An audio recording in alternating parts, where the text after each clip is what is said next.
இப்போ மகா சிவராத்திரி 2026ஆம் ஆண்டிற்கான மகா சிவராத்திரி வரப்போகுது.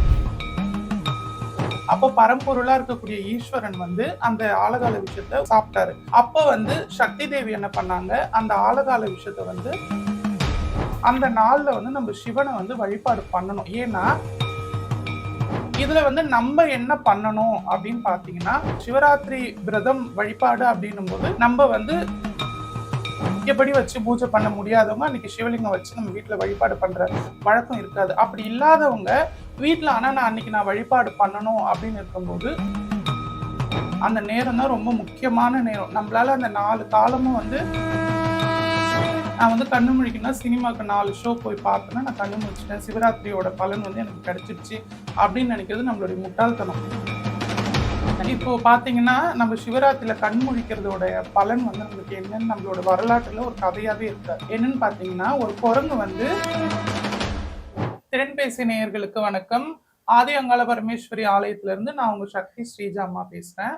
இப்போ மகா சிவராத்திரி 2026ஆம் ஆண்டிற்கான மகா சிவராத்திரி வரப்பொழுது சிவனுக்கான இந்த ஒரு நாள்ல, சிறப்பு வாய்ந்த நாள்ல இதை கொண்டாடப்படும் தாத்பரியம் என்ன அப்படின்றது குறித்து நீங்க பேசினா நல்லா இருக்கும் மேம். அதாவது பாத்தீங்கன்னா சிவராத்திரி வந்துட்டு சிவன் அதாவது திருப்பார்கடலை கடைஞ்சாங்க. கடையும் போது அதுல இருந்து நிறைய விஷயங்கள் வந்து வெளிப்பட்டது. அப்ப வந்து ஆலகால விஷயம்னு வெளிப்பட்டுச்சு. அப்ப வந்து தேவர்கள் மூவர்கள் யாருமே வந்து அதை வந்து எடுத்துக்கிறதுக்கு தயாரா இல்லை. அப்போ பரம்பொருளா இருக்கக்கூடிய ஈஸ்வரன் வந்து அந்த ஆலகால விஷயத்த உண்டு சாப்பிட்டாரு. அப்ப வந்து சக்தி தேவி என்ன பண்ணாங்க, அந்த ஆலகால விஷயத்த வந்து அந்த இந்த தொண்டையில வந்து நிறுத்தினாங்க.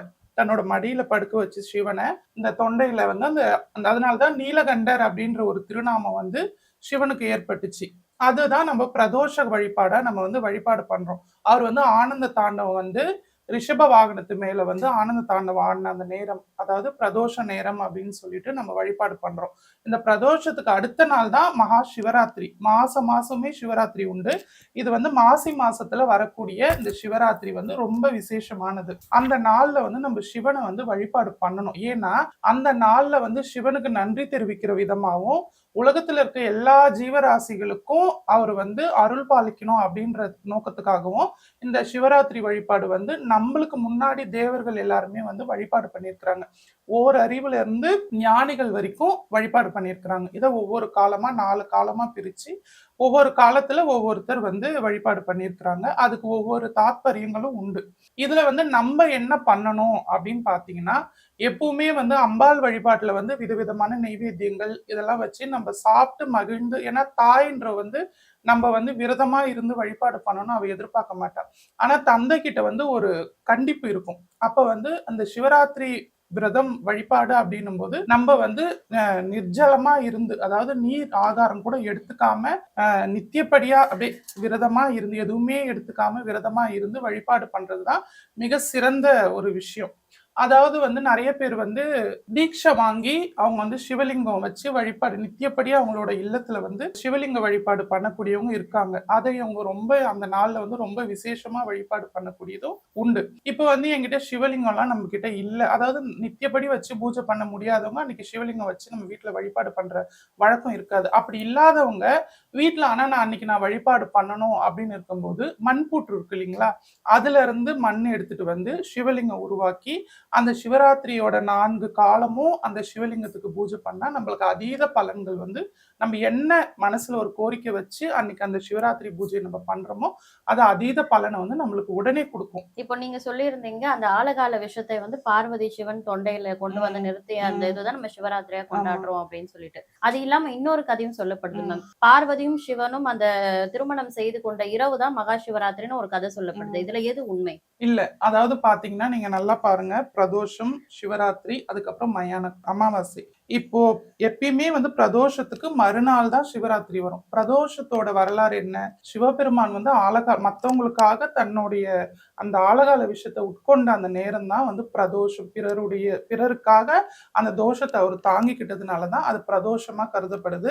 அந்த அந்த விஷத்தை உண்டு அவர் வந்து ஆனந்த தாண்டவம் ஆடினது, அந்த ரிஷப வாகனத்துக்கு மேல அவர் வந்து ஆனந்த தாண்டவம் ஆடினதை தான் நம்ம வந்து பிரதோஷ வழிபாடா பண்றோம். இதுக்கு மறுநாள் வந்து அவர் வந்து எல்லாருக்கும் ஒரு நன்மை செஞ்சார் இல்லையா, அதை பொருட்டு தான் எல்லா ஜீவராசிகளும் அவருக்கு வந்து நன்றி தெரிவிக்கும் விதமா தான் நம்ம வந்து அந்த மகா சிவராத்திரி வந்து வழிபாடு பண்றோம். இதுதான் வந்து உண்மையான கதை. இததான் வந்து தொன்று தொட்டு எடுத்துட்டு வர்றது. அப்போ சிவன் பார்வதி திருமணம் செய்துகிட்ட அந்த இதுவ நம்ம என்னவா கொண்டாடி அத வந்து பங்குனி உத்திரம் பங்குனி மாசத்துல வர உத்திர நட்சத்திரத்துல தான் சிவனுக்கும் பார்வதிக்கும் திருமணம் நடந்துச்சு. கோவில்கள்ல நிறைய சிறப்பு வழிபாடுகள் சிவபெருமானுக்கு நடக்கும். அந்த சிறப்பு வழிபாடுகள்ல சிறந்தது எது? அந்த வழிபாடுகள் பண்றதுக்கான காரணம் என்ன மேம்? இப்போ சிவன் ஆலயங்கள்ல பாத்தீங்கன்னா பகல் முழுக்குமே வந்து விசேஷமா தான் இருக்கும்.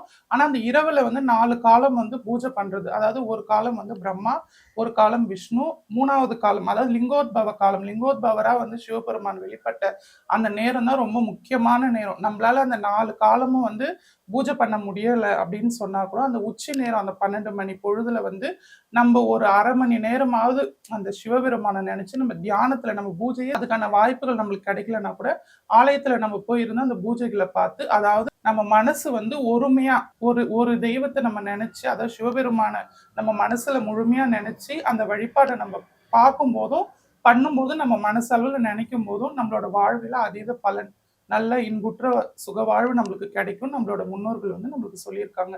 இந்த நாள்ல நம்ம வீட்லயும் பூஜை பண்றவங்க பண்ணலாம். அப்படி என்னால இதெல்லாம் வீட்ல என்னால பண்ண முடியல, அதுக்கான வசதி எனக்கு இல்ல அப்படின்னு இருக்கிறவங்க ஆலயங்கள்ல நித்தியப்படி இந்த சிவராத்திரியில சிவாலயங்கள்ல நித்தியப்படி இந்த 4 காலமும் பூஜைகள் நடக்கும். அதுல நம்ம எந்த காலத்துல கலந்துக்கலனாலும் அந்த உச்சிகால லிங்கோத்பவ காலம் அப்படின்னு சொல்லக்கூடிய அந்த நேரத்துல நம்ம கண்டிப்பா நம்ம கலந்துட்டு அந்த பூஜையோடைய அந்த அந்த இடத்துல நம்ம இருந்து வழிபாடு பண்றது நம்மளோட உடலுக்கும் சரி நம்மளோட மனசுக்கும் சரி நல்ல ஒரு எனர்ஜி நம்மளுக்கு கொடுக்கும். இப்போ வீட்ல வழிபாடு பண்றவங்களும் பண்ணலாம் அப்படின்னு சொன்னீங்க. அதற்கான வழிமுறைகள் என்ன மேம்? இப்போ நம்ம வீட்ல வந்து சிவன் பார்வதி சேர்ந்து என்னைக்குமே வந்து சிவனை தனிச்சு வணங்கக்கூடாது. அதே மாதிரி சக்தியும் தனிச்சு வணங்கக்கூடாது. இப்போ சிவபெருமானோட படம் பாத்தீங்கன்னா ஒரு காதுல வந்து தோடு அணிஞ்சிருப்பாரு, ஒரு காதுல வந்து குழை அணிஞ்சிருப்பாரு. குழைன்றது வந்து அந்த காலத்துல வந்து ஆண்கள் அணியக்கூடியது. அதாவது இடது பக்கம் வந்து தோடுடைய சிவன் திருஞான சம்பந்தரி பாடியிருக்காரு. அப்ப வந்து சிவபெருமான் வந்து அவருக்கு காட்சி கொடுக்கும்போது காதுல வந்து தோடு தான் அணிஞ்சிருக்காரு. அப்ப சிவனும் சக்தியும் என்னைக்குமே இணைஞ்சாதான் அதனுடைய பலன் வந்து நம்மளுக்கு அதிகம். என்னைக்குமே சிவன் மட்டும் நம்ம தனிச்சு வழிபாடு பண்ணக்கூடாது. அது போல சக்தியும் தனிச்சு வழிபாடு 2 பேரும் சேர்ந்து தான் நம்ம வழிபாடு பண்ணணும். அது போல சிவன் பார்வதி இருக்கிற போல ஒரு படம் வாங்கி நம்ம வீட்டுல வச்சு வில்வம் அதாவது நம்மளுக்கு எந்த புஷ்பமே நம்மளுக்கு கிடைக்கலன்னா கூட ஒரு வில்வத்தார்னால அவருக்கு அபிஷேகம் அர்ச்சனை பண்ணா கூட அது சந்தோஷமா அவர் ஏத்துப்பாரு. ரொம்ப எளிமையான பூஜை தான் சிவபெருமானோட பூஜை. அதாவது அது பெருசாவும் பண்றவங்களும் இருக்கிறாங்க. எதுவுமே முடியல அப்படின்றவங்க ஒரு வில்வத்தை வச்சு அவருக்கு அர்ச்சனை பண்ணி நம்ம அன்னைக்கு வழிபாடு பண்ணாலுமே அது அதீத பலனை நம்மளுக்கு கொடுக்கும். இப்போ சிவராத்திரி அப்படின்னு சொன்னாலே வந்து அந்த இரவுல கண் முழிக்கிற இதுதான் வந்து எல்லாருக்கும் ஞாபகம் வரும். அந்த விரதம் வந்து பண்றதுக்கான வழிமுறைகள் என்ன மேம்? இப்போ நைட்ல நம்ம எப்படி எல்லாம் கண் முழிக்கணும்? கண் முழிச்சுட்டு ஏதாவது ஒரு வேலை செஞ்சுட்டே இருக்கலாமா? இல்ல கண் முழிச்சு தியானம் பண்ணணுமா? கண் முழிக்கிறதுக்கான அந்த வழிமுறைகள் என்னென்ன மேம்? அதாவது நான் வந்து இன்னைக்கு நைட்டு ஃபுல்லா கண் முழிச்சு ஒரு படம் பார்த்தேன். இப்ப அப்படிதான் ஃபேஷன் ஆயிடுச்சு. நான் வந்து கண்ணு முழிக்கணும்னா சினிமாக்கு 4 ஷோ போய் பார்த்தேன்னா நான் கண்ணு முழிச்சிட்டேன். சிவராத்திரியோட பலன் வந்து எனக்கு கிடைச்சிருச்சு அப்படின்னு நினைக்கிறது நம்மளுடைய முட்டாள்தனம். அதாவது ஒவ்வொரு வழிபாடாகட்டும், ஒவ்வொரு வழிபாட்டு முறைகள் ஆகட்டும், நம்மளோட முன்னோர்கள் வந்து அதுக்குள்ள அறிவியல் காரணங்களையும் வச்சுதான் நம்மளுக்கு ஆன்மீகத்தோட இணைச்சு நம்மளுக்கு கொடுத்துருக்குறாங்க.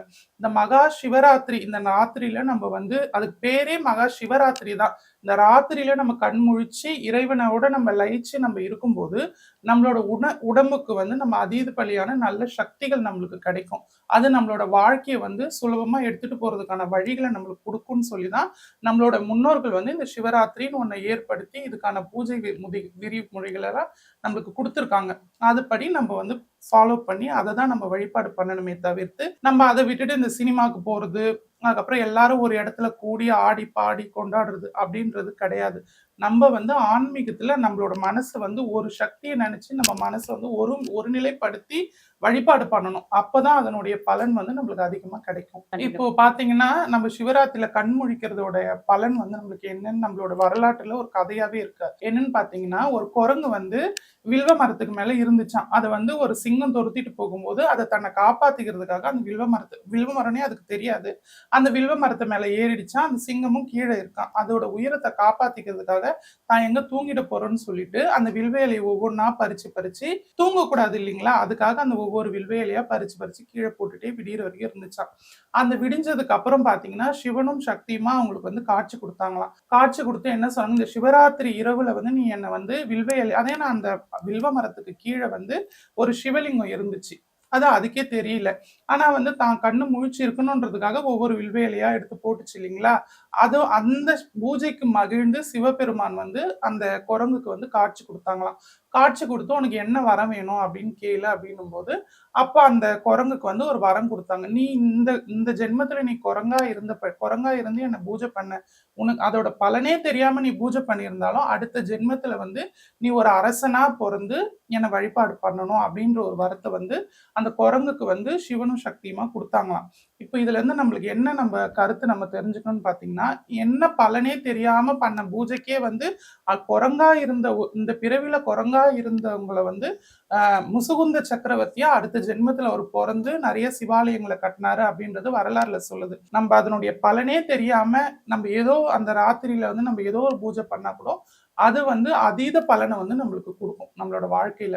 இப்போ நிறைய பேர் பாத்தீங்கன்னா நைட் ஷிஃப்ட் வேலைக்கு போறாங்க மேம், ஐடி கம்பெனில எல்லாம். அவங்க வந்து டெய்லியுமே நைட் ஷிஃப்ட்ல அவங்க கண் முழிக்க வேண்டிய தேவை அவசியம் ஏற்படுது. ம். அதே போல அவங்க சிவராத்திரி அன்னைக்கும் கண் முழிக்கிறது மூலமா அவங்களுக்கும் அந்த பலன் கிடைக்குமா? இல்ல கிடையாது. அதாவது நம்ம வந்து அன்னைக்கு அந்த 4 காலத்துல எல்லா காலமும் நம்மளால பூஜை பண்ண முடியலனாலும், ஏதாவது ஒரு கால பூஜையாவது நம்ம கண்டிப்பா பண்ணணும். சிவ பூஜை வந்து நம்மளால நம்ம வீட்ல லிங்கம் வச்சு சிவ பூஜை பண்ண முடியலனா கூட, ஆலயத்துல வந்து அபிஷேகத்துக்கு தேவையானது நம்மளோட கைங்கரியமா எடுத்து ஒரு அபிஷேக பொருட்களோ, இல்ல பூவோ, ஒரு புஷ்பமோ, இல்ல ஒரு வில்வ இலையோ ஏதோ நம்மளால முடிஞ்சது நம்ம குடுக்கணும். குடுக்கும்போது அப்பதான் நம்மளுக்கு அதனுடைய முழு பலன் கிடைக்கும். யாரெல்லாம் இந்த விரதங்கள், பூஜை முறைகள் எல்லாம் செய்யலாம் மேம்? எல்லாருமே செய்யலாம். மனுஷனா பொறந்தவங்க எல்லாருக்குமே இன்னைக்கு நெறைய கஷ்டங்கள், துன்பங்கள், வாழ்க்கையில வந்து தாங்க முடியாத இன்னல்கள் எல்லாருக்குமே இருக்கு. யாருமே நல்ல கோடீஸ்வரனா இருக்கிறவங்க கூட நிம்மதியா இருக்கிறான்னு சொல்ல முடியாது. அப்ப வந்து எல்லாருமே இந்த பூஜைய நம்ம பண்ணி பலனடையணும்ன்றது என்னுடைய கருத்து. இப்போ எல்லா பூஜை முறைகள்லயுமே வந்து நிறைய தனித்துவம் இருக்கும். அதே போல ம். இந்த சிவராத்திரியில பண்ணக்கூடிய இந்த பூஜை முறை, வழிபாட்டு முறைகள் என்னென்ன மேம்? எப்படி நம்ம அதாவது ம். சிவபெருமான் பாத்தீங்கன்னா, விஷ்ணு வந்து அலங்கார பிரியர். சிவபெருமான் வந்து அபிஷேக பிரியர். நம்ம வந்து அவருக்கு நெய்வேத்தியம் அதெல்லாம் வந்து முக்கியம் இல்ல. ஆனா இருந்தாலும் நம்ம நெய்வேத்தியம் வச்சு அவருக்கு படைச்சுட்டு அதுக்கப்புறம் நம்ம எல்லாருக்கும் அத தானமா குடுக்குறோம். ஆனா வந்து அவர் ஒரு எதுல ரொம்ப மகிழ்ச்சி அடைவார்னா, நம்ம எவ்வளவுக்கு எவ்வளோ அவர் வந்து அக்னி ஸ்வரூபம். அவருக்கு எவ்வளவுக்கு எவ்வளோ நம்ம அபிஷேகம் பண்றோமோ, அந்த அளவுக்கு அவர் சந்தோஷப்படுவார். அதாவது 108 விதமான திரவியாபிஷேகங்கள் வந்து உண்டு. அதுல வந்து 4 காலங்களா பிரிச்சு, ஒரு சில காலங்களுக்கு அதாவது முதல் காலம் வந்து பிரம்மா பூஜை பண்ணாரு. 2வது காலம் விஷ்ணு பூஜை பண்ணாரு. 3வது காலங்கள் வந்து அம்பாள் பூஜை பண்ணது. 4வது காலம் தான் வந்து உலகத்துல இருக்க எல்லா ஜீவராசிகள், தேவர்கள் 33 தேவர்களும் அந்த விடியற் காலை நேரத்துல 4வது காலமா எடுத்து அந்த நேரத்துல பூஜை பண்ணாங்க. இந்த ஒவ்வொரு காலங்களுக்குமே ஒவ்வொரு விதமான அபிஷேக திரவியங்கள் உண்டு. அதே போல மலர்கள் உண்டு. அதே போல பத்திரங்கள் அதாவது இலைகள் உண்டு. அதே போல நெய்வேத்தியங்களும் ஒவ்வொரு நேரத்துக்கு ஒவ்வொரு சிறப்பான நெய்வேத்தியங்களும் உண்டு. இது எல்லாமே பாத்தீங்கன்னா விரதமா இருக்கக்கூடியவங்க இது எதுவுமே எடுத்துக்க கூடாது. அத வந்து இறைவனுக்கு அர்ப்பணிச்சு அதுக்கப்புறம் நம்ம அந்த பூஜையில கலந்துக்கிறவங்களுக்கு நம்ம அன்னதானமா கொடுக்கலாமே தவிர, சிவராத்திரி பூஜை இருக்கிறவங்க பட்னியா இருந்துதான் அந்த பூஜையை பண்ணணும்.